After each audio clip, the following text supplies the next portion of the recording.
Hello everyone. तो आज हम लोग सबसे पहले वाटर ट्रीटमेंट प्रोसेसेस के बारे में देखेंगे। तो देखिए कौन कौन से यूनिट ऑपरेशंस होते हैं। जैसे सबसे पहला तो होता है स्क्रीनिंग, फिर होता है एरेशन, फिर होता है फ्लोकुलेशन, फिर होता है फिल्ट्रेशन, डिसइंफेक्शन, सॉफ्टनिंग एंड डिफ्लोरेशन। ठीक है, ये इतने तरीके के आपके यूनिट ऑपरेशंस होते हैं, इतनी तरह की यूनिट्स होती हैं आपके वो WTP मतलब वाटर ट्रीटमेंट प्लांट में। तो सबसे पहला क्या होता है स्क्रीनिंग। स्क्रीनिंग का मतलब क्या होता है कि स्क्रीनिंग का मतलब होता है कि जो आपकी फ्लोटिंग बॉडीज़ हैं, जो बड़ी बॉडीज़ हैं, आप उनको पहले ही वाटर में रिमूव कर दो, जिससे कि वो आपके ओवरऑल फिल्टर प्रोसेस को जाके मतलब पूरे ट्रीटमेंट प्रोसेस को जाके इफेक्ट ना करें। सपोज करिए कि आपका नदी बहती हुई चली आ रही है, अब उसमें कोई बड़ा सा तना चला आ रहा है बहता हुआ, अब वो जा करके फिल्ट्रेशन में जाके रोके, उससे बढ़िया है कि आप उसे पहले ही रिमूव कर दो। फिल्ट्रेशन के लिए आपने और अच्छा और महीन पार्टिकल के आपने उस कर रखा है, तो आप इसको क्यों वो करो जब इसको आप नॉर्मली बस कुछ बार्स लगा कर हटा हटा सकते हो। तो स्क्रीनिंग का प्रोसेस यही होता है। स्क्रीनिंग में क्या करते हो आप लोग, स्क्रीनिंग में दो तरीके की स्क्रीनिंग होती हैं। पहला होता है कोर्स स्क्रीन, दूसरा होता है फाइन स्क्रीन। कोर्स स्क्रीन में क्या होता है कि आप बार्स प्रोवाइड करते हो 20 से 100 की डिस्टेंस में, सेंटर टू सेंटर। मतलब जैसे मान लीजिए आपने एक इस तरह की कोर्स स्क्रीन प्रोवाइड कर रहे हो, इसमें यहाँ पे बार्स हैं। यहाँ पर हम लोग क्या करते हैं, 20 mm की बार को 100 mm के सेंटर टू सेंटर डिस्टेंस पर प्रोवाइड करते हैं। अब दूसरी चीज़ ये होती है कि इनको कभी भी, जैसे मान लीजिए ये फ्लो हो रहा है आपके वाटर का, ये आप बगल से देख रहे हो, ठीक है।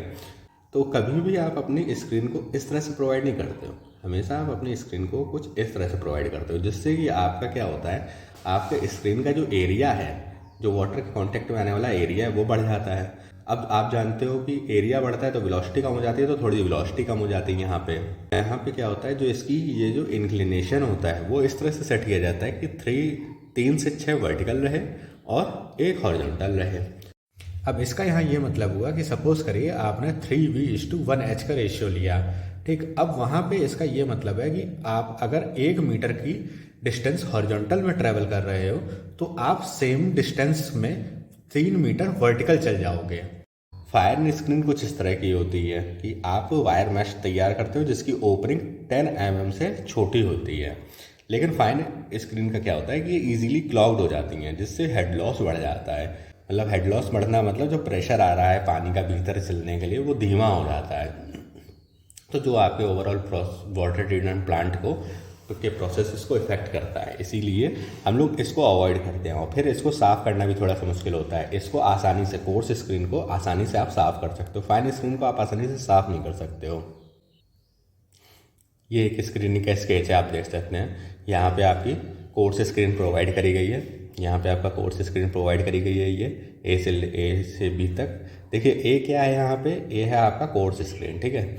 बी क्या है, पाइप लगाया गया है। पाइप का यहाँ पे क्या मतलब है कि जैसे आपका यहाँ से पानी आ रहा तो यहाँ जो फ्लोटिंग बॉडीज़ रुकी, आप यहाँ पे उनको, उस फ्लोटिंग बॉडीज़ को यहाँ से खींच करके इस पाइप पे ले सकते हो और इस पाइप से आप उसको रिमूव कर सकते हो। फिर आता है pre chlorination. Pre-chlorination refers to the practice of injecting chlorine into raw water when it is not so turbid but has high bacteria count। मतलब ये आप तब प्रोवाइड करते हो प्री क्लोरिनेशन जब आपके पानी में टर्बिडिटी नहीं होती है लेकिन उसमें बैक्टीरिया काउंट ज़्यादा होता है, जैसे किसी। और फिर ये होता है रॉ वाटर में, आपने अभी इस पर कोई स्क्रीनिंग के अलावा कोई और वाटर ट्रीटमेंट प्रोसेस किया ही नहीं है, तब आप ये होता है तब आप प्री क्लोरिनेशन करते हो, ठीक है। फिर fairly high dose of chlorine is used, 2 से 5 mg पर लीटर आप यूज़ कर रहे हो, ठीक है। During the lengthy period spent of water in the settling basin, this oxidises the end precipitates iron and manganese present in water. होता क्या है कि अगर जब आपका जैसे वाटर लॉन्ग टाइम के लिए सेटलिंग बेसिन्स में रुकता है तो वहाँ पर ये आयरन और मैंगनीज का ऑक्सीडेशन करके उनका प्रेसिपिटेट बना देता है, जिससे कि आपका आयरन और मैंगनीज की जो इम्प्योरिटीज़ है वो भी हट जाती है। फिर उसके बाद ये also kill the algae and bacteria and reduce colour and slime formation and assist in the settlement. मतलब ये बैक्टीरिया और एल्गाई को भी मारने में कम मदद करता है और कलर भी रिमूव करता है प्री क्लोरिनेशन, ठीक है। लेकिन अगर आपके पानी में एक्सेसिव सिल्ट है, अगर आपके पानी में एक्सेसिव सिल्ट है तो ये क्या होगा कि जो प्री क्लोरिनेशन है वो इतना इफेक्टिव नहीं रह जाता। क्यों? क्योंकि वो जो सिल्ट है ना वो आपके क्लोरीन की डिमांड को बढ़ा देती है। मतलब जो वो क्या करता है कि आपकी क्लोरीन को कंज्यूम करने लग जाता है, ठीक है। तो आपको जहाँ मान लीजिए 1 किलो से वो क्लोरीन डालनी थी, अब वहाँ पे आपको 5 किलो क्लोरीन डालनी पड़ेगी।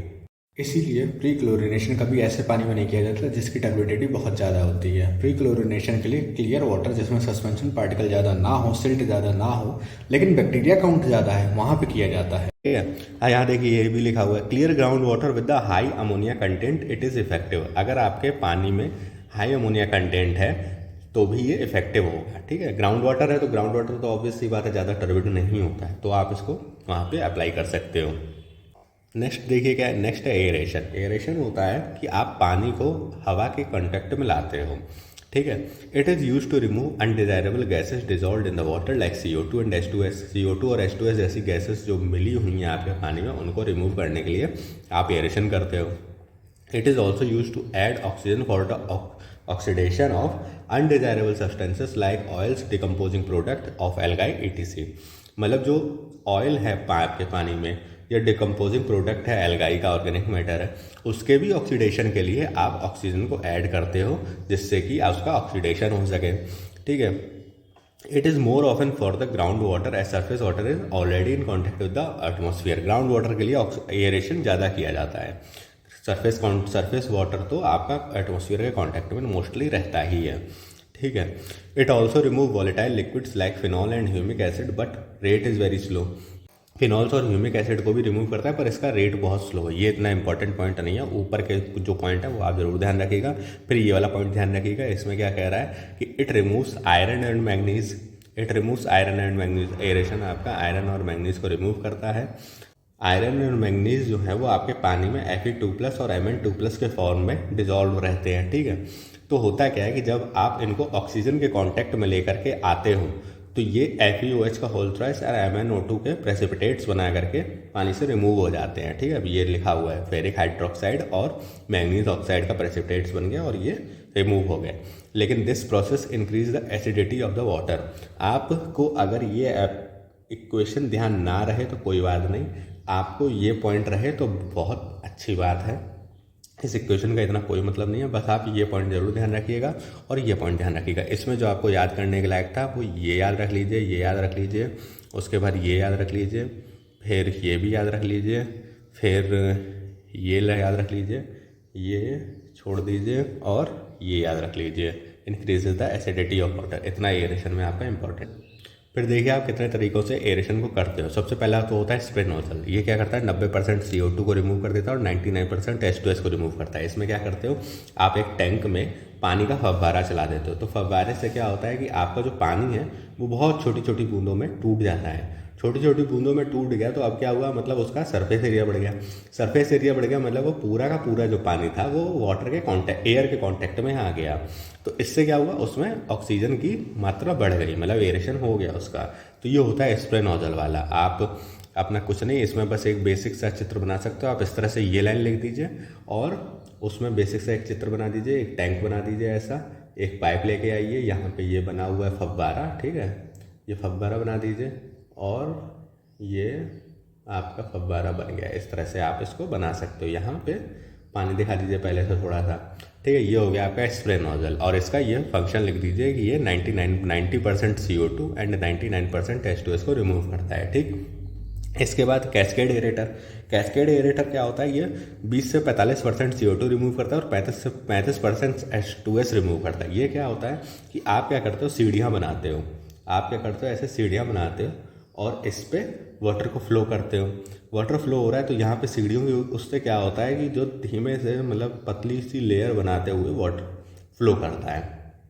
ठीक है, तो इससे क्या होता है कि पतली लेयर बन गई आपके वाटर की, तो सरफेस एरिया फिर से बढ़ गया। और यहाँ पे आउटलेट होता है, ठीक है, यहाँ इनलेट होता है आपका, तो यहाँ पे भी ऑक्सीजन इन्वॉल्व हो जाती है, आपके कांटेक्ट में आ जाती है। ठीक है, इसको भी ऐसे बना सकते हो आप, कोई दिक्कत नहीं है।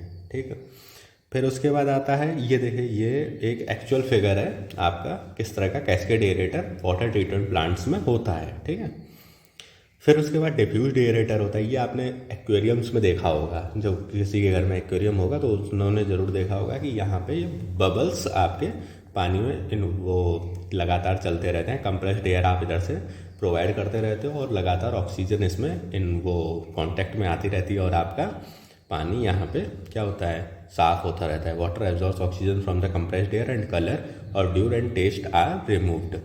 ठीक है, तो ये आप यहाँ पे याद रख सकते हो कि क्या क्या चीज़ें इसमें वो होती हैं। और बनाने को इसमें कुछ नहीं है, बस ऐसे बनाइए, एक ये बनाइए, एक फव्वारा बना दीजिए कंप्रेस्ड एयर का, ठीक है। यहाँ पे आपने पानी भर रखा है, ठीक, यहाँ पे थोड़ा सा जगह दे दीजिए जिससे कि आपका पानी हवा निकलेगी यहाँ से, वॉल्व टाइप का एक तरह का, ठीक है। और इधर से फिर छोटी छोटी एयर बबल्स को शो कर दीजिए दोनों तरफ से। चलिए देखते हैं सेडिमेंटेशन क्या होता है। सेडिमेंटेशन देखिए, सबसे पहले तो एक नेचुरल प्रोसेस होता है जिसमें आप क्या करते हो कि जैसे आपके पास जो भी मान लीजिए कोई टैंक है, उसमें आपका पानी भरा हुआ है। अब उस पानी में कुछ सस्पेंडेड पार्टिकल्स हैं जो उस पानी में लगातार तैर रहे हैं, लेकिन अभी सेटल डाउन नहीं हुए हैं, ठीक है। तो लेकिन इन पार्टिकल्स की जो डेंसिटी है वो फ्लूइड से ज़्यादा है। तो सीधी सीधी बात है, अगर फ्लूइड की डेंसिटी से ज़्यादा है इस पार्टिकल की डेंसिटी, तो इन पर एक्शन ऑफ ग्रेविटी होगा और ये पार्टिकल सेटल डाउन करेंगे आपके सेडिमेंटेशन टैंक में, यहाँ पर बैठ जाएंगे, ठीक है। तो यही होता है सेडिमेंटेशन प्रोसेस। देखिए क्या लिखा है, natural process by which the solid with the higher density then the fluid in which they are suspended settles under the action of gravity. ये नेचुरल प्रोसेस है, ठीक है। The purpose of sedimentation tank is to remove suspended solids. ये sedimentation tank का purpose ये है, to remove suspended solid, ठीक है। सेडिमेंटेशन को दो तरीके से आप क्लासीफाई कर सकते हो। सबसे पहला तो होता है प्लेन सेडिमेंटेशन, दूसरा होता है सेडिमेंटेशन विद कोगुलेशन, ठीक। फिर क्या होता है कि आप सेडिमेंटेशन टैंक को दो तरीके से क्लासीफाई कर सकते हो। ये तो सेडिमेंटेशन का प्रोसेस का हो गया। अब सेडिमेंटेशन टैंक को आप दो तरीके से क्लासीफाई कर सकते हो। सबसे पहला तो होता है क्वोशिएंट टाइप या फिर फिल एंड ड्रॉ टाइप, ये पहला टाइप है। और दूसरा होता है कॉन्टिन्यूअस टाइप। देखिए सबसे पहले तो क्वोशिएंट टाइप में क्या होता है, क्वोशिएंट टाइप में आपके पास 3 टैंक होते हैं, पहला, दूसरा और तीसरा। पहले टैंक में तो आप क्या करते हो कि आप अपने टैंक में पानी भर देते हो, 24 घंटे के लिए इसको छोड़ देते हो। फिर उसमें क्या होता है, जब 24 घंटे ये अनटच रहता है, स्टिल रहता है पानी, तो ये जो सस्पेंडेड पार्टिकल्स थे इन पे एक्शन ऑफ ग्रेविटी की वजह से ये सेटल डाउन करके यहाँ पे नीचे बॉटम में इकट्ठे हो जाते हैं और आप 24 घंटे बाद इसमें से पानी ले सकते हो। तो दूसरा टैंक कौन सा है, दूसरा टैंक पहला ही टैंक है लेकिन 24 घंटे बाद, जिसमें से अब आप सप्लाई ले रहे हो। और पहला टैंक कौन सा है, दूसरे टैंक का पिछला, मतलब जब आपने इसमें से पानी ले लिया तब आप पहले टैंक में, मतलब इसी टैंक में फिर से पानी भर दोगे, ठीक है। तो एक टैंक वो जिसमें आप 24 घंटे के लिए पानी भर के रख रहे हो, दूसरा टैंक वो जिसमें से आप 24 घंटे बाद पानी ले रहे हो, और तीसरा टैंक होता है इमरजेंसी टैंक, जिसमें कि मान लीजिए अगर इन दोनों में से किसी एक टैंक में कुछ गड़बड़ हो गई तो आप उसमें से पानी लोगे, ठीक है। अब देखिए यहाँ पे क्या लिखा हुआ है, इसमें क्या है, डिटेंशन टाइम क्या होता है, 24 घंटे। मतलब आप कितनी देर पानी को रोक के रखते हो अपने टैंक में, वो होता है डिटेंशन टाइम, तो वो हो गया 24 घंटे, ठीक है। पीरियड ऑफ क्लीनिंग क्या है, 8 से 12 घंटे, ठीक। फिर मिनिमम 3 नंबर्स ऑफ टैंक का रिक्वायर्ड। फिर उसके बाद क्या है, tank will be design for maximum daily flow equal to 1.8 times of average daily flow. मतलब क्या कि जो आपने इसकी डिजाइनिंग की, जो इसका वॉल्यूम निकाला, जो आपका एवरेज डेली फ्लो है, जो आपका एवरेज डेली रिक्वायरमेंट है कहीं पे, उसका 1.8 टाइम्स आप यूज करते हो। The settling velocity will be calculated by the Stokes law. Stokes law से आप सेटलिंग वेलोसिटी को कैलकुलेट करते हो। बस आप ये फॉर्मूला ध्यान रखिए, सॉरी ये नाम ध्यान रखिए, स्टोक्स लॉ। अगर कभी पूछा जाता है तो आप ये मेंशन कर सकते हो, ठीक है। अब कॉन्टिन्यूअस फ्लो टाइप में कौन कौन से होते हैं, कॉन्टिन्यूअस फ्लो टाइप में 2 होते हैं। इसमें क्या होता है, हॉरिजॉन्टल फ्लो टैंक और वर्टिकल फ्लो टैंक। हॉरिजॉन्टल में रेक्टेंगुलर होता है और वर्टिकल में सर्कुलर होता है। इसका ये मतलब होता है कॉन्टिन्यूअस में, जैसे आपने यहाँ पे पानी 24 घंटे के लिए रोका है तब ये सस्पेंशन हो रहा है। कॉन्टिन्यूअस टाइप में ये चीज़ नहीं होती। कॉन्टिन्यूअस टाइप में ऐसा होता है कि आपके पास ये टैंक है, यहाँ से पानी एंटर कर रहा है, यहाँ से पानी निकल रहा है, और जो ये जितना टाइम इसमें रुक रहा है पानी, यही इसका डिटेंशन टाइम है। इसी में ही पार्टिकल जो है आपका वो सेटल डाउन करेगा। इसकी तरह आप इसको रोकोगे नहीं पानी को, पानी लगातार आपका फ्लो होता रहेगा और उस फ्लो के बीच में ही आपका पार्टिकल सेटल डाउन करेगा और जो आप पानी लोगे वो यहाँ से रिमूव हो जाएगा, ठीक। इसमें देखिए कौन कौन सी चीज़ आपकी देखने लायक है। सबसे पहले तो देख लीजिए सेडिमेंटेशन की डेफिनेशन ही देख लीजिए, solid with the high density in the fluid in which they are suspended settle under the action of gravity, ये इंपॉर्टेंट है, ठीक है। Sedimentation tank is removed by the suspended solid, मतलब सेडिमेंटेशन टैंक में आप क्या करते हो, सस्पेंडेड सॉलिड को रिमूव करते हो। सेडिमेंटेशन की कैटेगरीज देख लीजिए, प्लेन सेडिमेंटेशन और सेडिमेंटेशन विद कोगुलेशन। फिर ये देख लीजिए quotient, fill and draw type and continuous type sedimentation tank के टाइप देख लीजिए। इसमें डिटेंशन टाइम देख लीजिए, पीरियड ऑफ क्लीनिंग देख लीजिए, और minimum 3 number of tank required देख लीजिए, और उसके बाद maximum daily flow is equal to 1.8 times of the average daily flow designed कितनी उसके डिज़ाइन किया जाता है और किस बेस पे आप सेटिंग वेलोसिटी कैलकुलेट करते हो, तो ये होता है स्टोक्स लॉ पे। इतनी चीज़ें आपको इसमें देखने वाली हैं। कॉन्टिन्यूस फ्लो टाइप अभी देख रहे हैं हम लोग, तो कॉन्टिन्यूस फ्लो टाइप में ये भी देख लीजिए, continuous flow type rectangular, circular, okay.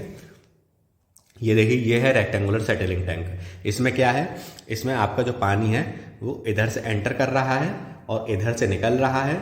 जो पार्टिकल है आपका, मान लीजिए यहाँ पर है, तो उस पर दो वेलोसिटीज एक्ट कर रही है, वेलोसिटी ऑफ फ्लो और वेलोसिटी ऑफ सेटलिंग। तो हो क्या रहा है कि velocity of flow, velocity of settling की वजह से जो रिजल्टेंट वेलोसिटी है वो इधर आ रही है और आपका पार्टिकल यहाँ पे जाके सेटल डाउन कर रहा है। तो ये इसकी जो लेंथ है इस उस पर डिज़ाइन की गई है कि इतनी लेंथ में आपका जो पार्टिकल था वो सेटल डाउन कर जाएगा, ठीक है। ये होता है स्लज जोन, मतलब जहाँ पे आपका पार्टिकल सेटल डाउन कर रहा है, ठीक। ये होता है रेक्टेंगुलर सेडिमेंटेशन टैंक।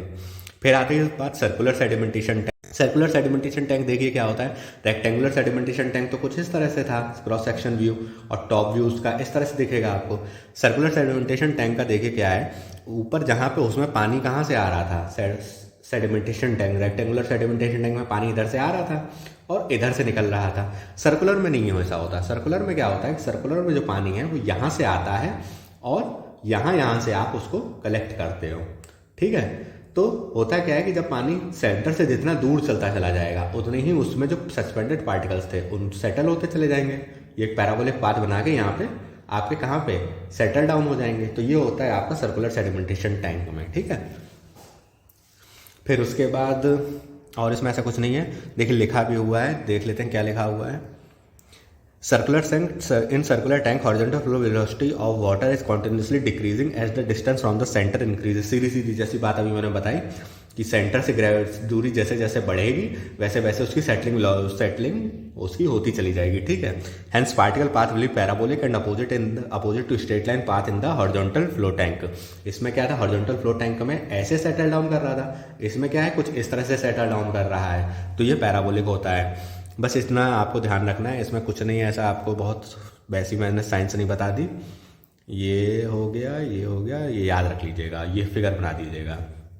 एक तो ये बना दीजिएगा, एक तो ये बना दीजिएगा और एक ये बना दीजिएगा। अगर सर्कुलर सेडिमेंटेशन टैंक में भी आ जाता है तो इस तरह से बना दीजिएगा। स्लज रिमूवल, यहाँ से ऐसे निकाल दीजिएगा पाइप, यहाँ लिख दीजिएगा स्लज रिमूवल, यहाँ कर दीजिएगा इनलेट और यहाँ कर दीजिएगा outlet, water, suspended solid, sludge zone. इस तरह से आप लोग लिख सकते हो पूरा, ठीक है, आसान है। फिर उसके बाद अगर कुछ लगता है आपको कुछ टफ तो कमेंट कर दीजिएगा, मैं आपको उसमें कुछ और तरीका बता दूंगा, ठीक है। अब देखते हैं sedimentation with the coagulation. Sedimentation tank with the coagulation क्या होता है। Efficiency of sedimentation tank is very low when water contains very fine suspended particles. मतलब क्या होता है कि अगर आपके उसमें पानी में बहुत ज़्यादा फाइन सस्पेंडेड पार्टिकल्स हैं तो उसकी सेडिमेंटेशन टैंक की जो एफिशिएंसी है वो कम हो जाती है। कोगुलेशन क्या होता है, coagulation is a water treatment process that remove the impurity from the water by adding chemicals called coagulant. मतलब क्या है कि वाटर में जो इम्प्योरिटीज़ हैं उनको किसी केमिकल को ऐड करके रिमूव करने का जो प्रोसेस है वो होता है कोगुलेशन। और जो केमिकल्स होते हैं उन केमिकल्स को क्या कहा जाता है, कोगुलेंट्स। कोगुलेंट का काम क्या होता है, coagulant neutralises the negative charge of particles in the water causing them to clump together into the larger flocks. These flocks can be removed by the filtration or sedimentation tank. यहाँ पे इसका क्या मतलब है, ऐसे नेगेटिव चार्ज का क्या मतलब है। देखिए होता क्या है, जब आपके पास सेडिमेंटेशन टैंक में या किसी भी टैंक में पानी होता है और उसमें सस्पेंडेड पार्टिकल्स होते हैं, उनमें क्या होता है कि हमेशा एक नेगेटिव चार्ज होता है, ठीक है, सभी पार्टिकल्स पे। अब नेगेटिव क्या करेगा, रिपेल ईच अदर। तो क्या कभी ये सेटल डाउन कर पाएगा। सपोज करिए इस पर ग्रेविटी भी अप्लाई होगा, ये यहाँ पे जाके नीचे बैठे भी, लेकिन यहाँ पे नीचे जाकर के बैठ के भी क्या ये करेंगे, आपस में लड़ लेंगे एक दूसरे से। तो फिर क्या होगा, फिर क्या हो जाएगा, फिर ऊपर से भाग जाएंगे एक दूसरे से। तो सस्पेंडेड पार्टिकल कभी हो ही नहीं पाएगा। तो क्या तरीका किया जाए, आपने सोचा कि क्यों ना इनका चार्ज ही खत्म कर दें, इनकी ताकत ही खत्म कर दें, तो फिर क्या होगा, फिर तो ये सेटल डाउन करेंगे। तो आपने एक कोगुलेंट डाला पॉजिटिव चार्ज का, वो क्या किया, इनसे सबसे जाके चिपक गया और इनका चार्ज क्या कर दिया, न्यूट्रलाइज कर दिया। अब जब चार्ज ही न्यूट्रलाइज हो गया तो फिर ये सेटल डाउन कर जाएंगे ना, और एक बड़ा पार्टिकल बना लेंगे। तो इससे क्या होगा, एक्शन ऑफ ग्रेविटी भी हो पाएगा। अब देखिए फ्लोकुलेशन क्या है। Flocculation is the process in which the suspended particle clump together because the attractive forces between them overcome any repulsive forces. यही हुआ, आपने कोगुलेंट डाल के नेगेटिव, पहले तो चार्ज खत्म किया। अब फ्लोकुलेशन तो क्या होता है, जो प्रोसेस होता है जिसकी वजह से क्या होता है कि ये निगेटिव निगेटिव जो चार्जेस थे खत्म होके ये आपस में एक दूसरे से क्लम्प हो गए, एक स्टिकी पेस्ट टाइप बन गया, जिससे क्लम्प हो गए। तो जैसे जो अभी छोटा सा पार्टिकल था, फिर दूसरा पार्टिकल उससे जुड़ा गया, फिर तीसरा जुड़ा, फिर चौथा जुड़ा, अब एक बड़ा पार्टिकल बन गया जिसको आप आसानी से रिमूव कर सकते हो। तो ये होता है फ्लोक्लेशन। ठीक है, flocculation can therefore be used to increase the efficiency of clarification by making the average particle size bigger. Flocculation जो आपके ट्रीटमेंट प्लांट की एफिशिएंसी को कैसे बढ़ाता है, आपके पार्टिकल साइज को बड़ा करके, जिससे आप बड़ा पार्टिकल आप आराम से रिमूव कर सकते हो, छोटे को नहीं आसानी से रिमूव कर सकते। ठीक है, तो देखिए इसमें क्या था आपका जो देखने लायक था, इसमें तो सबसे पहले तो आप बेसिक ये देख लीजिए, कोगुलेशन की डेफिनेशन वाला जो पार्ट है ये देख लीजिएगा। ठीक है, और coagulant neutralize the negative charge on the particle causing them clump together into the larger floc this can be removed by filtration sedimentation. फिर फ्लोक्लेशन की डेफिनेशन देख लीजिएगा, ये भी इंपॉर्टेंट है। ठीक है, फिर उसके बाद ये देख लीजिएगा क्यों हम लोग कोगुलेशन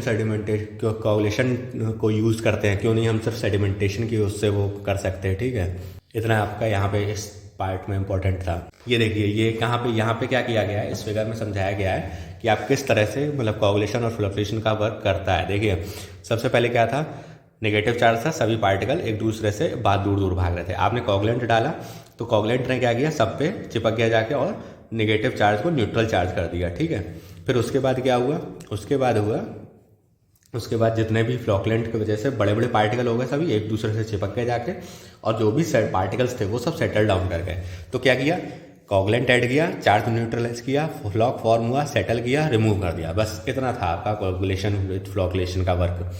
ठीक है, अब देख लिए कॉमन कोगुलेंट्स कौन कौन से हैं। कॉमन कोगुलेंट्स हैं आपके alum, copperas, chlorinated copperas, sodium aluminate और लाइम। इनको देख लेते हैं। वैसे तो मोस्टली आपसे बस इसका नाम और थोड़ी बेसिक चीज़ें ही पूछी जा सकती है, पर फिर भी मैं आपको बता देता हूँ क्या है। देखिए सबसे पहले क्या है, केमिकल फार्मूला ऑफ एलम, ये याद रख लीजिएगा। आपको लिखने के लिए कुछ मटेरियल मिल जाएगा अगर आप ये याद रखते हो तो। ठीक है, फिर उसके बाद ये सब छोड़िए, ये सब बेकार है। फिर इसके बाद सीधे इस पे आइए, the amount of coagulant alum depend upon the turbidity and colour of raw water. ये पॉइंट याद रखिएगा कि मतलब आपके टर्बिडिटी और कलर कितना है आपका रॉ वाटर में, उस पर अमाउंट ऑफ कोगुलेंट है, उसकी डोज मतलब कितनी रखोगे वो डिपेंड करता है। ठीक है, द यूज़, अब ये देखिए पता कैसे किया जाता है, जो ऑप्टिमम डोज होगी, जो ऑप्टिमम डोज होती है वो एक जार टेस्ट की मदद से पता किया जाता है, ये याद रख करिएगा। ठीक है, फिर उसके बाद एलम रिक्वायर्स एल्कनेटिंग in water and normal days 10 से 30 मिलीग्राम पर लीटर। ये उतना इंपॉर्टेंट पॉइंट नहीं है, पर याद रखिएगा, याद रख सकें तो रख लीजिएगा। पीएच रेंज 6.5 से 8.5। इसके जो फ्लॉक्स होते हैं चीप होते हैं और स्टेबल होते हैं। डिसएडवांटेज क्या है कि difficult to dewater the sludge form, मतलब जो स्लज फॉर्म हुई उसको रिमूव करना थोड़ा सा मुश्किल होता है। और ये क्या करता है, कलर, टेस्ट और ऑड्यूर को भी रिमूव करता है। तो देखिए इसमें एलम में आपको क्या क्या चीज़ें याद रखनी है। केमिकल फार्मूला सबसे पहले, ठीक। फिर उसके बाद अमाउंट ऑफ कोगुलेंट किस चीज़ पे डिपेंड करता है। फिर किस चीज़ से आप ऑप्टिमम डोज को याद निकाल पाते हो। ऑप्टिमम, सीधी बस बात, आपको इतनी 2 लाइनें भी नहीं लिखनी, बस आपको 1 लाइन ये याद रखनी है कि optimum dose of alum required to clear the raw water is determined by the jar test. ठीक है, ये चीज़ आप याद रख सको तो याद रख लीजिएगा। एलम रिक्वायर्स एल्कनेटिंग वाटर एट 10 से 30 मिलीग्राम पर लीटर इसकी नॉर्मल डोज होती है। पीएच रेंज 6.5 से 8.5 होती है। स्टेबल फ्लॉक्स फॉर्म करता है। ठीक है, डिसएडवांटेज क्या है कि dewater of the sludge थोड़ा सा डिफिकल्ट होता है। ठीक है, alum also remove the colour, taste and odour. ये इतना आपको इसमें ध्यान रखना है। बाकी इसमें ये सब आपको कुछ याद नहीं रखना, ये सब कुछ भी नहीं, बाकी कुछ नहीं। आप बेसिक बस ये जो मैंने हाईलाइट किया इसी को ध्यान रखिएगा, आपके पास सफिशिएंट मैटर हो जाएगा अगर आपका एलम लिखने को आता है। ओके, नेक्स्ट है कॉपर एस। कॉपर एस का देखिए फॉर्मूला, सबसे पहली बात, बेसिक बात, फॉर्मूला या ध्यान रख लीजिएगा। ठीक है, अब देखते हैं बाकी क्या है इसमें। It is added in water with the conjugation with the lime. In conjugation with the lime मतलब क्या है कि कॉन्जुगेशन विद द लाइम के साथ यूज़ किया जाता है, ये भी याद रख लीजिएगा। इसके बाद रिएक्शन रखने की, याद करने की कोई ज़रूरत नहीं, ये भी कोई ज़रूरत नहीं। The 1 mole of copper S will form 1 mole of ferric hydroxide precipitate. बेकार है, कुछ नहीं, मत याद रखिए इसको। अब यहाँ पे आइए, copper S is use for the water which is not coloured. ये याद रख लीजिएगा कि मतलब जो पानी कलर्ड नहीं होता उसको रिमूव करने के लिए यूज़ किया जाता है। पीएच रेंज 8.5 से अबव होती है। क्वांटिटी यूज़ जो होती है वो 10 से 30 मिलीग्राम पर लीटर होती है। लगभग नॉर्मल डोज इसकी 10 से 30 मिलीग्राम पर लीटर होती है और इसके जो फ्लॉक्स फॉर्म होते हैं वो हैवी होते हैं। इसमें आपको इतना याद रखना है कॉपर एस में। ओके, फिर chlorinated copperas. Chlorinated copperas में क्या है कि when chlorine is added to copperas, ferric sulphate and ferric chloride are formed and this the combination of these solids is called the chlorinated copperas. ठीक है, इसका ये मतलब है कि क्लोरीन में जब कॉपर एस में जब आप क्लोरीन मिलाते हो तो आपको फेरिक सल्फेट और फेरिक क्लोराइड मिलता है और इन्हीं के कॉम्बिनेशन को क्लोरीनेटेड कॉपर एस कहा जाता है। अगर ये रिएक्शन आप याद रख पाओ तो बहुत बढ़िया बात है, नहीं याद रख पाओ तो एटलीस्ट ये ऊपर वाली जो लाइन है इसको जरूर याद रखिएगा। The resulting combination of the two is called the chlorinated copper S. ये इंपॉर्टेंट पॉइंट मैंने जस्ट अभी बताया। फिर इसके बाद क्या है, effective in removing colour also. The resulting combination is the chlorinated copper S. Chlorine is added to the copper S. Work in the large pH range. Chlorinated copper S with the lime is an effective coagulant. मतलब जैसा अभी थोड़ी देर पहले बताया था कि अगर इसको आप लाइम के साथ यूज़ कर रहे हो तो ये बहुत एक अच्छा कोगुलेंट के फॉर्म में वर्क करता है। तो फिर यहाँ पे देखिए रिएक्शन भी दिखाई है, बस वो आप चाहो तो पढ़ सकते हो, नहीं तो कोई ज़रूरत नहीं है इसको याद रखने की आपको। देखिए सोडियम एल्यूमिनेट में क्या है, Na2Al2O4। सोडियम एल्यूमिनेट में क्या चीज़ है आपको याद रखनी है, it react with the calcium and magnesium present in the water and result in the precipitates of calcium and magnesium aluminate. ठीक है, मतलब जो वाटर में कैल्शियम और मैग्नीशियम प्रेजेंट है उसके साथ रिएक्ट करके कैल्शियम और मैग्नीशियम एल्यूमिनेट का पीपीटी बनाता है। ठीक है, मतलब प्रेसिपिटेट बनाता है। ठीक है, प्रेसिपिटेट बनाने के साथ साथ ये क्या करता है, ये आपको टेम्परेरी और परमानेंट हार्डनेस भी रिमूव करने में मदद करता है सोडियम एल्यूमिनेट। बाकी कोई टेम्परेरी या परमानेंट हार्डनेस रिमूव नहीं कर रहा था, लेकिन ये वो भी कर रहा है। ठीक है, एलम्स थोड़ा सा कॉस्टलियर है, हार्डनेस रिमूव कर रहा है तो सीधी सीधी बात है थोड़ा सा कॉस्टलियर होगा। It is very useful for water which does not have required एल्कनिटी। मतलब जहाँ पे आपको एल्कनिटी बिल्कुल नहीं चाहिए, हार्डनेस बिल्कुल नहीं चाहिए, वहाँ पे बहुत यूजफुल है। ठीक है, it is use for the boiler feed water which permits very low value of hardness. मतलब बॉयलर फीड वाटर के लिए आपको बहुत कम हार्डनेस चाहिए होती है, तो वहाँ के लिए बहुत यूजफुल है। इसकी पीएच रेंज 6 से 8.5 है, इतना याद रख लीजिएगा। इसमें आपको ये रिएक्शन याद रखने की कोई ज़रूरत नहीं है। फिर आते हैं लाइम में। लाइम क्या है, लाइम कब यूज़ किया जाता है, लाइम आपका यूज़ किया जाता है जब आपको फॉस्फोरस रिमूवल करना हो और अमोनिया रिमूव करना हो, और इसकी पीएच रेंज जो होती है वो 9.5 से बड़ी होती है। ठीक है, 9.5 से ज़्यादा होती है, इतना याद रखिएगा इसमें। चलिए देखते हैं फिल्ट्रेशन क्या आता है। Filtration removes the fine floc particles, colour, dissolve mineral and micro organisms. मतलब फिल्टर क्या क्या रिमूव कर सकता है, फाइन फ्लॉक पार्टिकल्स को रिमूव कर सकता है, कलर को रिमूव कर सकता है, जो डिजॉल्व मिनरल है और माइक्रो ऑर्गेनिजम्स हैं इनको रिमूव कर सकता है। It also remove the suspended solid that does not gate removed in the sedimentation. ये उन सॉलिड्स को भी रिमूव कर सकता है जो सेडिमेंटेशन में आपके रिमूव नहीं हुए थे। ठीक है, ये क्या होता है, effective in controlling guinea worm disease. मतलब जब माइक्रो ऑर्गेनिजम्स को रिमूव कर रहा है तो ये वॉर्म डिसीज को भी कंट्रोल कर सकता है, आप याद रख सकते हो। अब किस तरह से कितने तरीके से क्लासीफाई कर सकते हो, तो देखिए सबसे पहले होता है ग्रेविटी फिल्टर, जो ग्रेविटी के प्रिंसिपल पे वर्क करते हैं। दूसरा होता है प्रेशर फिल्टर, जिन पे आपको प्रेशर अलग से देना पड़ता है। अब ग्रेविटी फिल्टर में भी दो तरीके के होते हैं, स्लो सैंड फिल्टर और rapid sand filter. Gravity filter में क्या होता है, जो हेड रिक्वायर्ड होता है flow of water through the sand, ये क्या करता है, ये हेड ऑफ वाटर जो मतलब सैंड के ऊपर जो वाटर है उसके हेड की वजह से आता है। ठीक है, लेकिन प्रेशर फिल्टर में क्या होता है, प्रेशर फिल्टर में आप अलग से पानी देते हो। जैसे आप क्या होता है, आरओ होता है, आरओ में क्या होता है, आरओ आपको में जो प्रेशर होता है पानी का वो आप मशीन की मदद से देते हो, आप बटन दबाते हो और वो फ्लो होना चालू हो जाता है उसका आरओ का। तो वो कैसे है कि आपने बटन दबाई, अलग से प्रेशर दिया। अब देखिए स्लो सैंड फिल्टर जो है उसकी इफिशियंसी ज़्यादा होती है in comparison with the rapid sand filter, लेकिन स्लो सैंड फिल्टर की फिल्ट्रेशन रेट जो होता है वो बहुत स्लो होता है और ये एरिया भी बहुत ज़्यादा कवर करता है, इसीलिए थोड़ा सा ये अब ऑब्सलीट हो चुका है। लेकिन फिल्टर से रैपिड सैंड फिल्टर क्या होता है, इसकी इफिशियंसी कम होती है, लेकिन ये आपका जो पानी है वो ज़्यादा साफ कर सकता है, तो ये थोड़ा ज़्यादा यूज होता है। अब देखिए सबसे पहले क्या है, थ्योरी ऑफ फिल्ट्रेशन में देख लीजिए। थ्योरी ऑफ फिल्ट्रेशन में किस तरीके से आपका जो फिल्ट्रेशन है वो किस तरह से होता है। सबसे पहले तो देखिए कौन कौन से प्रोसेस है, mechanical straining, sedimentation, biological action और इलेक्ट्रोलिटिक एक्शन। इन 4 प्रोसेसेस की मदद से जो आपका पानी है वो साफ होता है। सबसे पहले क्या है, mechanical straining for the coarser particles. Mechanical straining में क्या होता है, एक लेयर है जो आपने सैंड की बिछा रखी है, दूसरी क्या लेयर है, ग्रेवल की बिछा रखी है। ठीक है, अब क्या हुआ, जब आपका पानी आया, अब जब आपका मान लीजिए पानी आना चालू किया, उसमें कुछ इम्प्योरिटी भी आ रही होगी, तो वो इम्प्योरिटी जो आपके सैंड के पार्टिकल से बड़ी है वो कहाँ पे इंट्रैप हो जाएगी, वो यहीं पे पकड़ ली जाएगी, वो इधर पास ही नहीं हो पाएगी। तो वो क्या होता है, वो होता है मैकेनिकल स्ट्रेनिंग, जो आपकी सैंड के ऊपर ही लेयर में पकड़ लेगी। क्या है, when water passes through the filter media sand, the suspended particle larger than the pore spaces of the filter media get trapped and removed.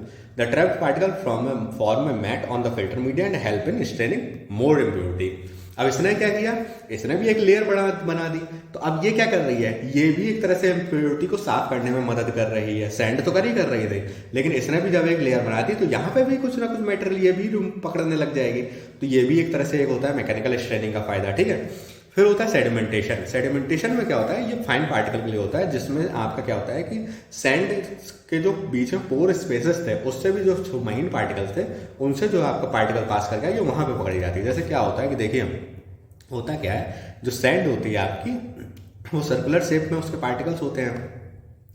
ठीक है, अब क्या होता है, कुछ ना कुछ डिस्टेंस मान लीजिए, कुछ ना कुछ गैप है बीच में। अब देखिए ये क्या है, ये जो जगह आप देख पा रहे हैं यहाँ पर, ये जो जगह है ये होती है आपकी वॉइड्स। ठीक है, ये हो गया वॉइड्स, ये हो गया वॉइड्स। ठीक है, अब होता क्या है, जब आपका इम्प्योरिटी आई, इम्प्योरिटी सैंड पार्टिकल से छोटी थी कोई इम्प्योरिटी, तो वो जाकर के यहाँ पे इन पोर्स में जाकर के सेटल डाउन कर गई। अब यहाँ से तो नहीं निकल पाई, तो वो इम्प्योरिटी क्या हुई, वो उसकी जो एनर्जी थी वो यहाँ पे इलैप्स हो गई और यहीं पे स्टेबल होके यहीं पे रुक गई। तो ये क्या हुआ, एक तरह से इस वॉइड ने क्या काम किया, सेडिमेंटेशन टैंक की तरह काम किया और यहाँ पे आके वो जो इम्प्योरिटी थी वो सेटल डाउन कर गई। तो ये क्या होता है, ये होता है आपका sedimentation for finer particle. The void of the filter media act as a small sedimentation tank and fine particle removed by the settling. ठीक, फिर बारी आती है बायोलॉजिकल एक्शन की। बायोलॉजिकल एक्शन क्या है, certain micro organisms and bacteria present in the void of the filter form coating over the sand grains. ये क्या होता है कि माइक्रो ऑर्गेनिजम्स और बैक्टीरिया जो आपके वॉइड्स फिल्टर में है, जो ये आपका फिल्टर था, सैंड था, यहाँ पे कुछ आपके माइक्रो ऑर्गेनिजम्स और बैक्टीरिया कुछ कुछ रूप में प्रेजेंट रहते हैं। अब ये क्या करते हैं, जो आपका वो है क्या नाम है, जब आपका पानी आ रहा है तो उसमें जो भी ऑर्गेनिक इम्प्योरिटी आ रही है ये उसको इंट्रैप करते हैं और उस ऑर्गेनिक इम्प्योरिटी को कंज्यूम करना चालू करते हैं। तो जिससे क्या था, एज अपने फूड के उसमें, तो उससे क्या होता है कि जो आपका वो है क्या नाम है, जो मटेरियल है वो रिमूव हो जाता है, ऑर्गेनिक मटेरियल जो है वो रिमूव हो जाता है। और ये क्या करता है, they form a layer on the filter media called squamous layer और डर्टी स्किन। आप आसानी से इसको डर्टी स्किन के उसमें भी याद रख सकते हो, स्कमस लेयर मत याद रखिएगा, थोड़ा सा वो है, डर्टी स्किन आप लिख दीजिएगा, कोई इतना इशू नहीं है। फिर क्या है, this layer further help in absorbing and straining out other impurities in the water. अब जो स्कमस लेयर बनी, जो स्कमस लेयर एक ऊपर बन जाती है, ये भी आपका क्या करती है, ऑर्गेनिक मटेरियल को रिमूव करने में मदद करती है। फिर चौथा क्या हो सकता है, इलेक्ट्रोलाइटिक चेंज आयनाइजेशन। जो क्या होता है, sand grains of the filter media, ये impurity in the water and oppositely charge, मतलब जो सैंड ग्रेन्स हैं और फिल्टर मीडिया जो इम्प्योरिटी आ रही है वो अपोजिटली चार्ज होते हैं। वो क्या करते हैं, इंट्रैप, मतलब एक दूसरे से जब कॉन्टैक्ट में आते हैं तो चार्ज को न्यूट्रलाइज करते हैं और उसको इंट्रैप करते हैं। तो इलेक्ट्रोलाइटिक चेंजेस की वजह से, आयनाइजेशन की मदद से भी आप इस तरह से आपने उसको क्या कर सकते हो, रिमूव कर सकते हो इम्प्योरिटीज़ को। ठीक है, इसमें कोई इशू नहीं होगा, आई थिंक ये समझ में आया होगा।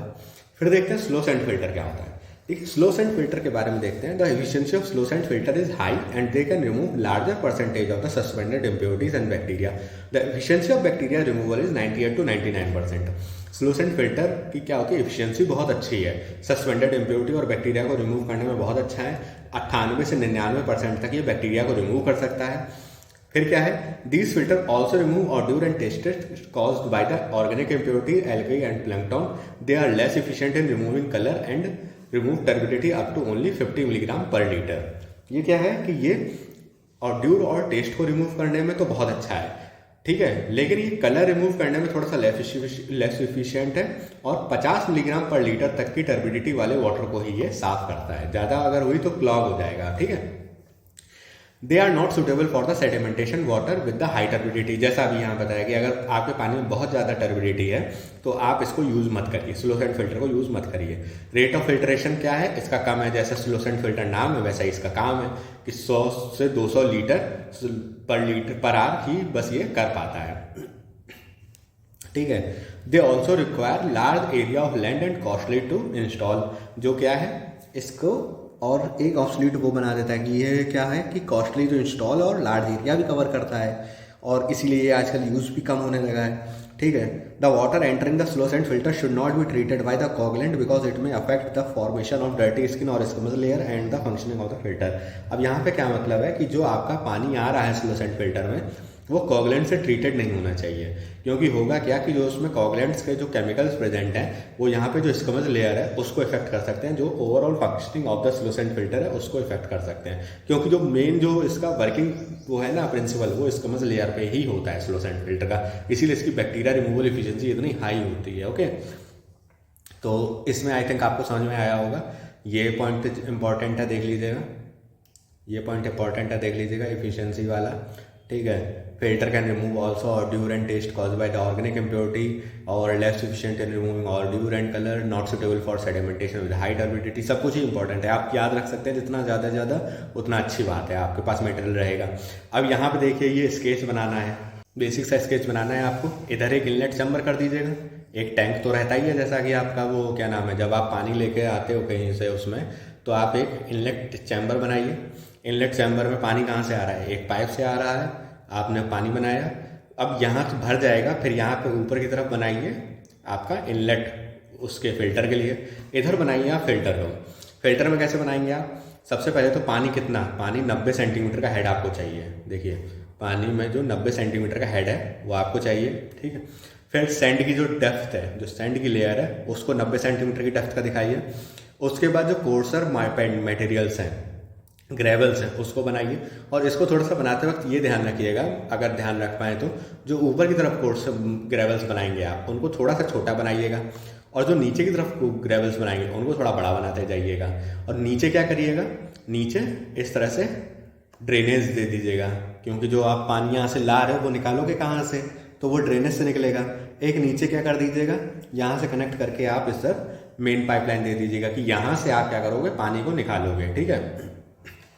टू सप्लाई रिजर्वॉयर, इधर क्या है, कांस्टेंट हेड रहेगा ये इसका उसमें। ठीक है। और इधर हेड लॉस, ये दिखाने की इतना जरूरत नहीं है आप लोगों को, बस आप इतना बना दीजिएगा, इतना बहुत है। क्या बनाना है, पाइपलाइन जिससे पानी आ रहा है, एक इनलेट चैम्बर, इनलेट चैम्बर से पानी कहाँ गया, पानी एक बॉक्स बनाया, उसमें 90 सेंटीमीटर की डेप्थ का क्या किया, वाटर दिखाया। फिर सैंड की डेप्थ सेम 90 सेंटीमीटर की सैंड की डेप्थ दिखा दी। फिर ग्रेवल्स की दिखा दी डेप्थ 30 से 60 सेंटीमीटर की, जिसमें कैसे बनाया है, ऊपर थोड़ा छोटे ग्रेवल्स दिखाए हैं, छोटे साइज के, नीचे बड़े साइज के थोड़े ग्रेवल्स दिखाए हैं। उसके नीचे क्या दिखाया है, सैंड ग्रेन्स दिखाए, सॉरी सैंड ग्रेन्स कह रहा हूँ, ड्रेनेज दिखाया। क्यों, क्योंकि पानी भी आपको कलेक्ट करना है। उधर से पानी कलेक्ट करके आप कहाँ पे ले रहे हो, इधर आउटलेट के लिए। इधर क्या कर रहे हो, ये कौन सा चैम्बर हो जाएगा, ये हो जाएगा मेन सेंट्रल ड्रेन हो जाएगा। और इस चैम्बर का क्या नाम दिखाया है, इस चैम्बर का कोई नाम नहीं दिखाया। ठीक है। इसको कर दीजिएगा आउटलेट चैम्बर, और यहाँ टू सप्लाई रिजर्वॉयर। बस इतना आपका section of slow sand filter हो गया। अब देखिए कंस्ट्रक्शन किस तरह से किया जाता है। कंस्ट्रक्शन करने के लिए सबसे पहले तो आपको एक टैंक चाहिए जिसमें आप सैंड और पूरे ग्रेवल्स को भरोगे। ठीक है। तो इनक्लोजर टैंक में क्या होगा, it is an open basin rectangular and built below ground level. ठीक है। The water tight tank is constructed for stone brick masonry with the coating of water proof material.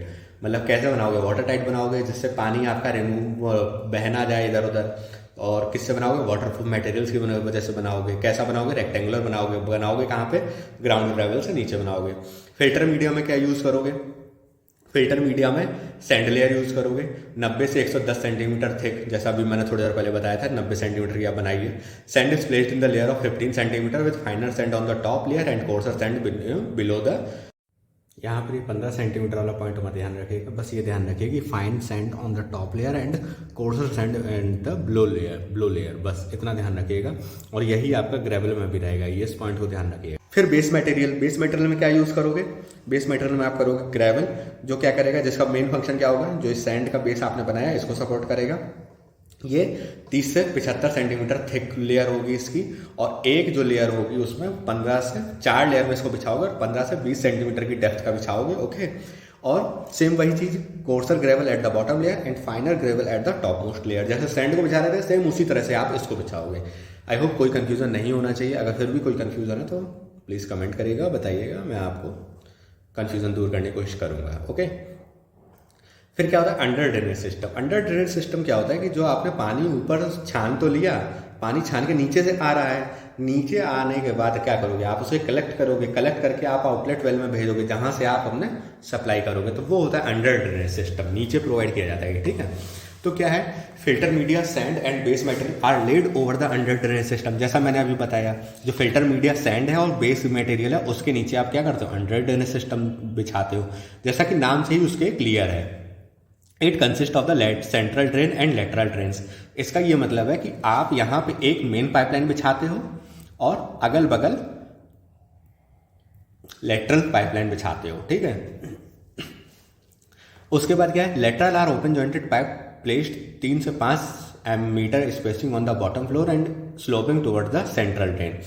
सीधा सीधा बस ये याद रखना है कि lateral drains connected with the central drain and sloping towards the central drain. मतलब जो आपने पानी कलेक्ट किया वो इसको बनाते हो, जैसे मान लीजिए यहाँ पे आपका मेन ड्रेन है, सेंट्रल ड्रेन है, तो लेटरल ड्रेन कुछ इस तरह से बनाओगे आप। उससे क्या होगा, जो भी आपका पानी यहाँ कलेक्ट हो रहा है वो अपने आप सेंट्रल ड्रेन में आ जाएगा। ठीक है, उसके बाद क्या है, filter water is collected by the lateral and discharge into central main drain and then to filtered water level water well. मतलब यहाँ से सेंट्रल ड्रेन से क्या होगा, आउटलेट वेल में चला जाता है। सीधी सीधी बात है, आई होप समझ में आ रही होगी। इसको मत ध्यान दीजिएगा, इसमें आप कंफ्यूज ना हो जाएं, बस इतनी चीज़ें याद रखिएगा। जो आसान है मैं बता देता हूँ। पहली पॉइंट ये, दूसरा पॉइंट ये, और तीसरा पॉइंट क्या होगा, sloping toward the central drain and इसके बाद फिल्टर वाटर इज कलेक्टेड। इतना याद रख लीजिएगा, बस इतना मैं आपको। और ये फिगर बना लीजिएगा, फिगर बनाने में कुछ नहीं है। एक रेक्टेंगुलर बॉक्स बनाइए, आउटलेट वॉल, इनलेट वॉल, और अगल बगल लेटरल ड्रेन दिखा दीजिए, एक मेन उसमें दिखा दीजिए सेंट्रल ड्रेन और ये लेटरल ड्रेन को थोड़ा सा वो कर दीजिए बस, और नेमिंग कर दीजिए outlet walls, inlet well, main, central drain, lateral drain, और ये एरो बना दीजिए। बस आसान है, कोई कन्फ्यूजन नहीं होना चाहिए। अब देखिए इफिशिएंसी एंड परफॉर्मेंस क्या होती है स्लो सैंड फिल्टर की।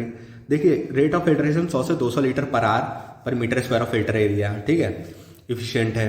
The highly efficient in removing suspended solid and bacteria, जैसा अभी थोड़ी देर पहले बताया था। Also remove taste and odour, ये भी अभी थोड़ी देर पहले बताया था। लेकिन इसका जो ड्रॉबैक है वो क्या है, कलर को रिमूव नहीं करता, ये भी अभी थोड़ी देर पहले बताया था। जो इंट्रोडक्शन के पार्ट में ही इसको मैंने बता दिया था। इट कैन रिमूव 50 mg पर लीटर, ये भी बता दिया था। ये बेकार है, मत याद रखिएगा, कंफ्यूज होंगे फालतू में आप लोग, ये काट दिया मैंने। They are suitable for small treatment water treatment plant for purifying water with low colour, low turbidity and low bacteria. जो यहाँ पे मैंने अभी थोड़ा बोला था वही चीज़ आप यहाँ लिख दीजिए। Because of slow rate of filter required large area, ये भी बताया था। Costly and uneconomical for large WTP। I hope ये समझ में आया होगा। अगर स्लो सैंड फिल्टर लिखने को आता है तो इस तरह आप लिख सकते हो आराम से, आपको अच्छे नंबर मिल जाएंगे। फिगर बना दीजिएगा। चलिए रैपिड सैंड फिल्टर देखते हैं। देखिए रैपिड सैंड फिल्टर होता है वो दो तरीके के होते हैं। पहला तो होता है ग्रेविटी टाइप का रैपिड सैंड फिल्टर, दूसरा होता है प्रेशर टाइप का rapid sand filter. Gravity type के में जो आपका लार्जर एंड कोर्सर सैंड का फिल्टर मीडिया होता है, उसी से आप जो रेट ऑफ फिल्ट्रेशन है वो वेरिएट करते हो। लेकिन प्रेशर टाइप में क्या होता है, एक बाहरी प्रेशर मशीन लगा करके आप अपने फिल्टर को ऑपरेट करते हो। ओके, ये देखिए आपका रैपिड सैंड फिल्टर का एक स्केच है।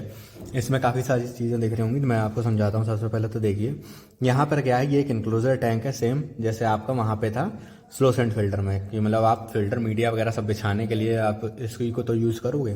तो नीचे से चलते हैं। तो देखिए सबसे पहले तो आपने बिछाया यहाँ पे ग्रेवल कैसा बिछाया है, नीचे कैसा है, बड़ा पार्टिकल है ग्रेवल का, मोटा पार्टिकल है। ठीक, उसके बाद छोटा होता चला गया ग्रेवल का पार्टिकल, और कितनी हाइट तक गया है, 60 सेंटीमीटर तक। ओके, फिर उसके बाद आपने बिछाई सैंड कितनी डेप्थ तक गई है, 75 सेंटीमीटर तक। और सेम वही चीज़ करी गई है, नीचे तो होती है मोटी सैंड और ऊपर होती चली जाती है फाइन सैंड। ओके, फिर ये क्या है, यहाँ से आपका पानी एंटर करता है, ये इस एरिया में आपका पानी रहता है।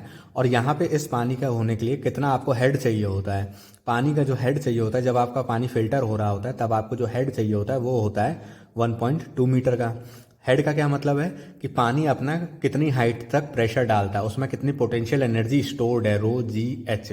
ओके, तो वो अपनी ग्रेविटी की वजह से कितना प्रेशर डाल पा रहा है किसी एरिया पे, वही उस वाटर का हेड होता है। ओके, तो यहाँ पे क्या है, 1.2 मीटर का हेड चाहिए होता है जब आप पानी को फिल्टर कर रहे होते हो। ठीक, अब देखिए यहाँ पे क्या है, ये तो हो गया पानी का फिल्टर करने का तरीका। अब यहाँ पे देखिए सबसे नीचे क्या है, पानी को कलेक्ट करने के लिए जैसे वहाँ पे आपने अंडर ड्रेनेज सिस्टम दिया था, यहाँ पे लेटरल वो होता है सिस्टम, लेटरल स्ट्रेनर्स दिए जाते हैं। स्ट्रेनर्स क्या होता है कि जैसे आपका वहाँ पे अंडर ड्रेनेज में तो क्या था कि बस पानी यहाँ से नीचे आ रहा था, यहाँ पे स्ट्रेनर्स में क्या होता है कि पानी यहाँ से वापस भी जा सकता है। और ये किस लिए यूज़ किया जाता है, ये यूज़ किया जाता है जब आपको बैक वॉशिंग करनी हो। तो बैक वॉशिंग का क्या मतलब होता है कि जैसे आपने रैपिड स्लो सैंड फिल्टर में क्या किया था कि जब यहाँ पे आपका क्या हो रहा था, जब आपकी इम्प्योरिटीज कलेक्ट होती चली जा रही थी सैंड के उस पर, तो आपने सफाई करने के लिए क्या किया था, 1.5 से 3 सेंटीमीटर तक की लेयर को साफ कर दिया था। ठीक, लेकिन रैपिड सैंड फिल्टर में आप ये नहीं करते। रैपिड सैंड फिल्टर में क्या करते हो, जब इधर से पानी आ रहा है तो इम्प्योरिटी यहाँ इकट्ठी हो रही होंगी, भीतर भी चली जा रही होंगी थोड़ी बहुत, तो आप क्या करते हो रैपिड सैंड फिल्टर में फिल्टर को साफ करने के लिए यहाँ पे एक वाटर स्टोरेज टैंक बनाते हो और उससे पानी यहाँ पे वापस भेजते हो। तो होता क्या है कि जो प्रोसेस अभी पानी ऐसे चल रहा था और इम्प्योरिटी भीतर की तरफ घुस रही थी, तो पानी इधर से आने की वजह से जो आपका इम्प्योरिटी थी वो पानी के साथ आकर के यहाँ पे बाहर निकल जाती है। और पानी का हेड जो चाहिए होता है, उसके लिए जो आपको हेड चाहिए होता है आपके वाटर बैक वॉशिंग के लिए, जो ये देखिए यहाँ लिखा हुआ है water level while back washing, वो इतना चाहिए होता है आपको। ठीक, यहाँ से क्या होता है, यहाँ से पानी आपका जब बैक वॉशिंग करते हो तो यहाँ से पानी आपका बाहर निकल जाता है। ठीक, अब देखिए यहाँ पे कई सारे आपको वॉल्व्स दिए हुए हैं। पहला इनलेट वॉल्व है, जब यहाँ से पानी आता है फिल्ट्रेशन के लिए तब आपका यहाँ पानी निकलता है। ये सेकंड क्या है, सेकंड आउटलेट वॉल्व है एक, जिसमें क्या है जब आपका बैक वॉशिंग से पानी आता है, देखिए पानी यहाँ से आ रहा है तो रास्ता कहीं और नहीं दिया गया है, बैक वॉशिंग के लिए जो पानी आ रहा है उसको रास्ता बस यहाँ से दिया गया है, तो आप सेकंड वॉल्व खोलते हो और ये गटर में पानी चला जाता है। फिर तीसरा वॉल्व दिया गया है, ये तीसरा वॉल्व किस लिए दिया है मैं भी बताता हूँ। चौथा वॉल्व है, चौथा वॉल्व कहाँ पे कनेक्ट कर रहा है आपके फिल्टर को, जहाँ पे डिसइंफेक्शन यूनिट के लिए आपको भेजने के लिए चौथा वॉल्व कनेक्ट कर दिया गया है। ठीक, पांचवा वॉल्व कनेक्ट किया गया है एयर कंप्रेशर यूनिट को अगर कनेक्ट करने के लिए, अगर आपको एयर कंप्रेशन की जरूरत पड़ती है। ठीक, और ये छठा वॉल्व आपको दिया गया है बैक वाटर स्टोरेज को करने के लिए, बैक वॉश वाटर को स्टोर करने के लिए। अब देखिए इसका ऑपरेशन किस तरह से होता है, मतलब ये वर्क किस तरह से करता है। देखिए सबसे पहले आप क्या करते हो, शुरुआत में बस पहला और चौथे वॉल्व को ओपन रखते हो, बाकी सेकंड, थर्ड, फिफ्थ, सिक्स्थ सारे वॉल्व बंद रहते हैं। फर्स्ट वॉल्व से पानी आया, आपका यहाँ तक पानी भरा, हेड बना, हेड ने पानी साफ किया, यहाँ से सैंड से होते हुए पानी साफ हुआ, यहाँ गया लेटरल स्ट्रेनर्स पे आया, यहाँ तक आया, ये इधर सब रास्ते बंद हैं, पानी कहाँ जाएगा आपका चौथे वॉल्व से लेकर के आपको फिल्टर करने के लिए डिसइंफेक्शन यूनिट में चला जाएगा फिल्टर होके। ठीक, अब मान लीजिए जैसे यहाँ पे एक टाइम आया जब आपकी इम्प्योरिटी बहुत ज़्यादा हो गई और आपको नीड हुई कि पानी को साफ़ करना है। अगर थोड़ा बहुत कभी कभी ऐसा होता है कि ज़्यादा इम्प्योरिटी नहीं है तो आप एयर कंप्रेशर भी यूज़ कर सकते हो। लेकिन अगर मान लीजिए बहुत ज़्यादा इम्प्योरिटी है, आपको पानी बैक वॉशिंग ही करनी है, तो आप क्या करते हो, पहला वॉल्व बंद कर देते हो, चौथा वॉल्व बंद कर देते हो, तीसरा वॉल्व भी बंद रहता है, बस आपका खुला रहता है सेकंड वॉल्व, फिफ्थ वॉल्व भी बंद कर दिया, सिक्स्थ वॉल्व खुला रहता है। और यहाँ से जो साफ पानी है, यहाँ से साफ पानी आता है, स्ट्रेनर से भीतर घुसता है, ग्रेवल से होता हुआ, सैंड से होता हुआ, जो भी इम्प्योरिटी यहाँ पे इंट्रैप हुई है, यहाँ पे कलेक्ट हुई है, उसको लेते हुए यहाँ से जो आपका इम्प्योरिटी थी वो गिरती है और सेकंड वॉल्व से होते हुए आपका गटर में आ जाती है। ठीक, ये साफ हो गया।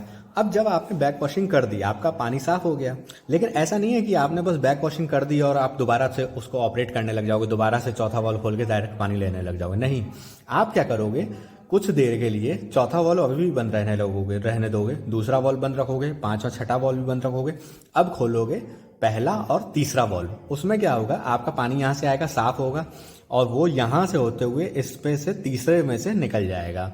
वो क्या होता है कि जैसे मान लीजिए थोड़ी बहुत इम्प्योरिटी रह गई होगी तो उसको फिल्टर आउट करने के लिए आप तीसरे वॉल्व को यूज़ करते हो। ठीक, इस तरह से आपका तीसरा वॉल्व भी वो यूज़ हो जाता है। और फिर जब आपका तीसरा वॉल्व, जब आप समझ जाते हो कि हाँ अब इम्प्योरिटी नहीं रह गई आपके फिल्टर में, तो आप तीसरा वॉल्व भी बंद कर देते हो, दूसरा वॉल्व भी बंद कर देते हो, पांचवा छठवां वॉल्व भी बंद कर देते हो और सिंपल आप अपना पहला वॉल्व खोल करके और चौथा वॉल्व खोल करके अपना पानी लेने लग जाते हो। तो ये पूरी फंक्शनिंग थी आपकी कि किस तरह से आप रैपिड सैंड फिल्टर को क्लियर करते हो। ये इसकी बेसिक स्केचिंग हो गई है, आप लोग देख सकते हो। अगर आपका पेपर में आता है तो आप लोग बना सकते हो, 2-4 बार प्रैक्टिस करिएगा। तो जो इम्पोर्टेंट चीज़ है वो मैंने आपको बताई दी है, पहला, दूसरा, तीसरा, चौथा, पाँचवा छठवां वॉल्व। पाँचवां वॉल्व एक बार को नहीं बनाओगे तो भी कोई दिक्कत नहीं है, छठा ये वाला वॉल्व ज़रूर बनाना है, क्योंकि आपका यहाँ पे क्या है, बैक वॉशिंग के लिए वाटर स्टोर हो रहा है। ये स्ट्रेनर्स ज़रूर बनाइएगा। ये तो आपका rapid sand slow sand filter जैसा ही है पूरा, ठीक है। और जो वो है, यहाँ पे आपको 2 टैंक एक तरह से बनाने पड़े, पहले ये बनाइए फिर ये बना दीजिए। फिर क्या है, आपका जब फिल्टर के लिए पानी यूज़ कर रहे हो तो कहाँ तक का हेड ले रहे हो, यहाँ तक का। जब बैक वॉशिंग के लिए यूज़ कर रहे हो तो कहाँ तक का हेड ले रहे हो, यहाँ तक का। फिर उसके बाद क्या है, ये हो गई सैंड, ये हो गई क्या, ग्रेवल।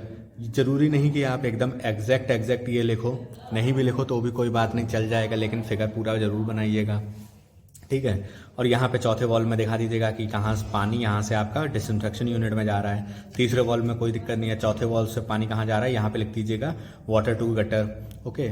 और छठा, यहाँ पे क्या है, बैक वॉशिंग के लिए स्टोरेज वाटर है आपका, यहाँ इनलेट हो गया।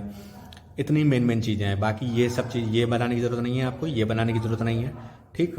और लेटरल स्ट्रेनर्स, मेन ड्रेन, ये सब तो आपका मेन उसके जैसा ही है, लगभग स्लो सेंड फिल्टर जैसा ही, ठीक है। अब आगे देखते हैं। Gravity type rapid sand filter consist of the following parts. मतलब gravity type rapid sand filters में कौन कौन से पार्ट होते हैं वो देखते हैं। सबसे पहला इनक्लोजर टैंक है, देखिए smaller in size, generally rectangular shape, constructed 3.5 metre. ज़रूरी नहीं आप इसको याद रखो, लेकिन ये रेक्टेंगुलर इन शेप आप याद रखिएगा, जैसा सेम उसी की तरह बना है जैसा कैसा स्लो सेंड फिल्टर में बना था। आरसीसी और cast iron pipes are provided in tank to distribute water during operation for collecting the wash water during cleaning. मतलब ये है कि आपका आरसीसी या फिर कास्ट आयरन पाइप प्रोवाइड किया जाता है टैंक में। फिल्टर मीडिया क्या है, sand should be free from dirt, organic and suspended matter, hard and resistant preferably quartzite, depth of sand 0.6 से 0.9 मीटर, ठीक है। आपका डर्ट से फ्री होनी चाहिए, ऑर्गेनिक मैटर नहीं होना चाहिए, सस्पेंडेड मटेरियल नहीं होना चाहिए, हार्ड होनी चाहिए, रेजिस्टेंट होनी चाहिए, ओके। इफेक्टिव साइज आप याद रख सकते हो तो रखिएगा, नहीं तो कोई बात नहीं।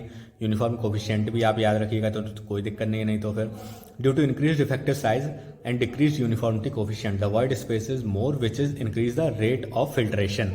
यहाँ पे देखिए स्लो सेंड फिल्टर में और यहाँ पे रैपिड सेंड फिल्टर में यहाँ पे फ़र्क आ जाता है। क्यों, रैपिड सेंड फिल्टर की जो फिल्टरिंग कैपेसिटी है वो तेज़ है, वो इसलिए क्योंकि यहाँ पे जो इफेक्टिव साइज था सैंड का वो बढ़ गया और यूनिफॉर्मिटी कोफिशिएंट था वो घट गया।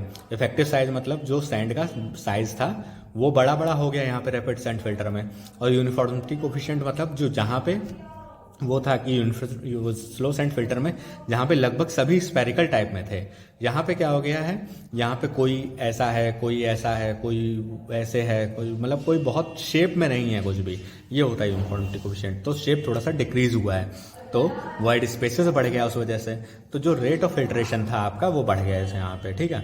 बेस फिल्टर क्या है, ग्रेवल में the sand media supported on the gravel graded gravel should be free from clay, dirt from and 45 से 60 सेंटीमीटर।